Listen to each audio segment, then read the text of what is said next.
Dear students, good morning. I welcome you to the first course of second year written expression entitled Introduction to Paragraph Writing. During the lectures, students will be able to evoke previous knowledge they already acquired in written expression in their first year. And by the end of the course, they will be able to discern the role of each sentence composing the paragraph, to know how to construct a paragraph, to develop incomplete paragraphs with missing sentences, to write their own paragraphs, to entitle paragraphs, and to respect form in writing them, to write concisely and with adequate content, to respect coherence and cohesion that we're going to understand later, and to add convenience details when necessary, and many more functions and objectives. In the content of a paragraph, we can tackle different subjects and we can also develop different ideas.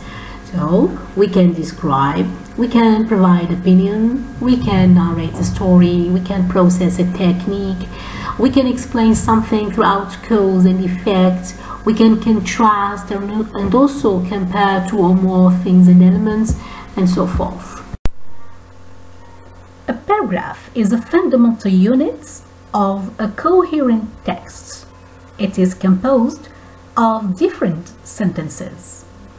Coherence will be highlighted as a form component in writing paragraphs and essays. Different kinds of sentences compose paragraphs. One of them is introductory, also called the topic sentence. The other one is concluding, and other sentences are supporting sentences. Each one of these has got a specific function.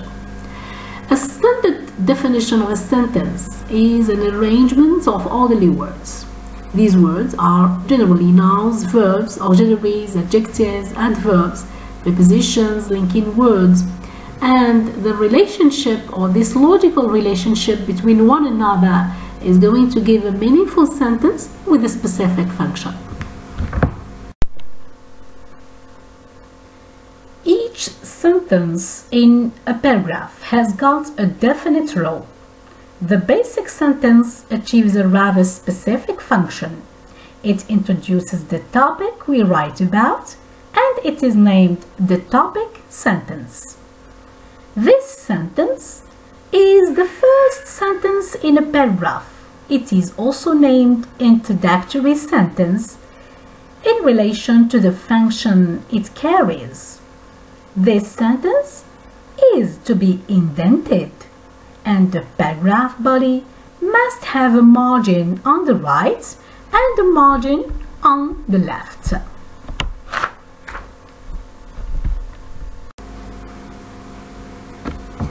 Some examples of topic sentences are the following. The recent pandemic has caused different changes in individuals' lives. Second one, when I was young, I used to travel a lot. 3. Pancakes are delicious and easy to prepare. In the first sentence, the reader would expect the writer to tell them about these changes, what they are, and what kind they are. In the second one, the reader would feel curious to know where the reader used to travel and maybe why to travel. 3. Pancakes are delicious and easy to prepare. I suppose that many of us need to know the way to obtain these delicious pancakes. So please, the recipe. The topic sentence contains in its formulation the topic and the leading idea, called the controlling idea. This one needs to be developed, as its role is to provoke the reader's eagerness to know more about its relevant contents and obtain further information. In other words, the controlling idea stimulates the need for consistency in clarifying a point about the topic. This one refers to the subject that gives sense to this idea. It can be a person, an object, a phenomenon, or a situation. So the controlling idea titles the topic throughout. For instance, description, narration, facts, assumptions, etc. and need to be developed throughout, for instance, chronology, throughout steps, and other developing ways. Consider the following topic sentences whose topics are the same. My mother. Their controlling ideas are different and clarify what the writer will say about the topic. In the first sentence, or as a first topic sentence, we'll have my mother is my teacher. The topic is my mother. The controlling idea is my teacher. In the second one, my mother, the topic, is my reference cook, which is the controlling idea. My mother is beauty. My mother is the topic, and the controlling idea is beauty. Other examples are: the best choice to make is ours. The best choice to make is the topic. Is ours is the controlling idea. 2. Another example. A perfect teacher is basically an honest one. A perfect teacher is the topic, and is basically an honest one is the controlling idea. 3. A teacher is necessarily a loving one. A teacher is the topic, and is necessarily a loving one is the controlling idea. The controlling idea is that part of the topic sentence which says something about the topic to make the reader feel the need for supporting ideas, the reason for which it should not be too general nor too specific, as in the following examples. Happiness is a feeling of joy, which is too general. There are 9 planets, which is also too general. Audiolingual method is one kind of full language teaching, which is too specific. So instead of these, we'd have to say happiness is an emotional and psychological state, for example. Or among the teaching methods of EFL, the audiolingual method. The supporting sentences constitute the body of the paragraph. They are distributed coherently, as will be explained later. They also go in cohesion with the topic sentence, as will be also explained later. These sentences can always be detailed when necessary, and between each supporting sentence and its detail or details in case there is more than one, we generally put a period and less frequently a comma, but in our course we advise periods. Consider one of our students' paragraphs. She writes, "Practicing sport is an outstanding habit that should be set in our daily life for so many reasons." The student was asked about the major part of this sentence which needs to be developed, and she said, what needs to be developed is the controlling idea. So this controlling idea, according to her, is an outstanding habit that should be set in our daily life for so many reasons. And she says that we have to mention all these reasons. And she continues to say that we are talking about a subject which is practicing sports, which is the topic. So she writes first, and she calls it the first supporting sentence. First, practicing sport is scientifically regarded as an effective solution against so many psychological disorders. For instance, 75% of American students with anxiety problems have been advised by their psychologist to practice sports. So this is the first supporting sentence. Another argument or reason for which we need to practice sport is, according to the students, that people who have been enrolled, so this is second, people who have been enrolled in different sports tend to become more self-confident. And this is to particularly refer to persons suffering obesity. They have subsequently succeeded in many job application opportunities. Each of the two supporting sentences in the student's example contains a detail or more. Let's consider her S1, the first supporting sentence, when she says, first, practicing sport is scientifically regarded as an effective solution against so many psychological disorders. She adds one detail in order to scientifically support her idea in S1. And she says, for instance, 75% of American students with anxiety problems have been advised by their psychologist to practice sport. In her S2, she adds two details. So I read her S2, second, people who have been enrolled in different sports tend to become more self-confident. Her D1, detail 1, is, this is to particularly refer to persons suffering obesity. So here she wanted to, in fact, stress a group of people, and these are the ones suffering obesity. In her D2, she says, they have subsequently succeeded in many job application opportunities. And here, in this D2, she tries also to support her S2, but differently. And here, she talks about the success of these people who are obese in job application, thanks to their being becoming self-confident, and always thanks to practicing sports. So back to cohesion. All sentences in a paragraph go cohesively with the topic sentence, to mean that they treat the same idea and the same topic.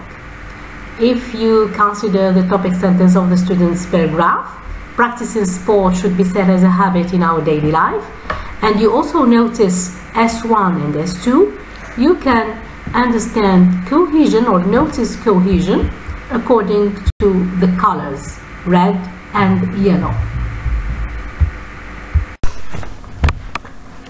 Back to coherence.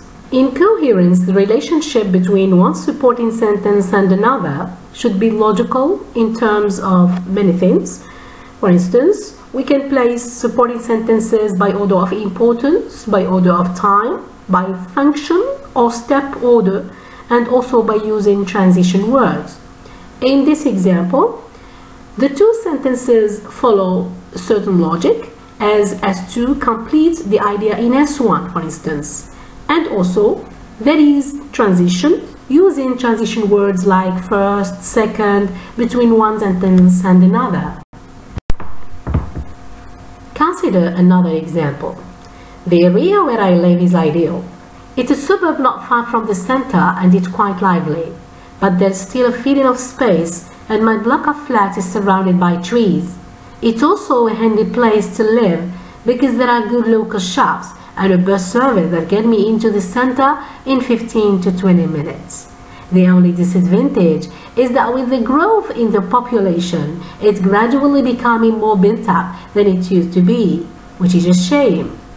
The topic sentence, the area where I live is ideal. So how so? In S1, it is a suburb not far from the center, and it's quite lively, but there's still a feeling of space, and my block of flats is surrounded by trees. This sentence shows how ideal is the area I live in. In S2, it's also a handy place to live because there are good local shops and a bus service that get me into the center in 15 to 20 minutes. So, sentence 2 also shows how advantageous is life in my area. And notice coherence between S2 and S1 by the use of the transition expression it is also. So I add something to S1. In S3, the only disadvantage is that with the growth in the population, it's gradually becoming more built up than it used to be, which is a shame. I notice here that the content of S3 is different from S1 and S2's contents. Why? Because it brings something negative, or it raises something negative about my area. So in this sense, I put it at the end in order also to show coherence by order of importance and by order of contents. Back to details. In this paragraph, if I want to detail the supporting sentence number 3, the only disadvantage is that with the growth in the population, it's gradually becoming more built up than it used to be, which is a shame. So we feel that there is need for further information, especially throughout the word disadvantage, going with a more built up area. And the question is why it is disadvantageous to have a more built up area and why it is a shame. So we can suggest as detail 1, nature is gradually losing space with less plantation and much more in empty bins. And detail 2, another supposition or proposition. The building's architecture is not thoughtful and adds no more than sadness to life there. The last sentence in any paragraph is called the concluding sentence. It has got different functions, mainly first to end the paragraph, to end supporting sentences, to conclude and restate the idea in the topic sentence, to provide a solution, to give a piece of advice, to express prediction or expectations, to give a point of view, to show a result, and other functions. This paragraph is about Ellen, who lost her job in London in 1992. The body of the paragraph throughout the supporting sentences follows a certain process about Ellen, who was looking for a job. And at the end, Ellen was finally offered a new job. This is the concluding sentence. This paragraph is about school uniforms, which should be mandatory for all students in the United States. The body of the paragraph develops the reasons supporting this idea, and the last sentence, which is the concluding sentence, expresses the author's opinion. Titling paragraphs. Paragraphs can be titled according to their contents and kinds, and the title has several functions. For instance, it can predict contents. 2. It catches the reader's interests to read the contents. 3. It reflects the tone or slant of the piece of writing. 4.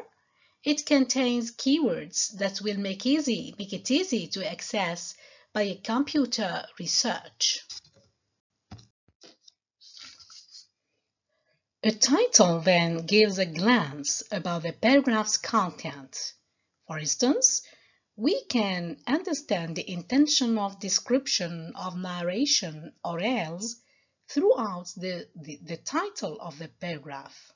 More than this, the subject and the description or narration can be highlighted in the title either in a direct way or throughout keywords.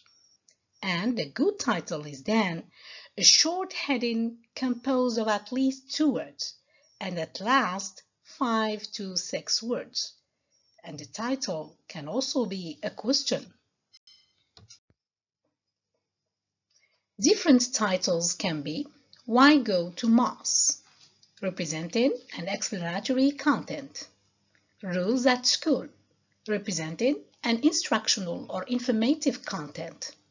Setting Up a Business, representing a process paragraph content. A Peaceful Site, representing a descriptive content. In the following 10 practices with their solutions are relevant to the course content and they aim at clarifying each point about paragraph writing.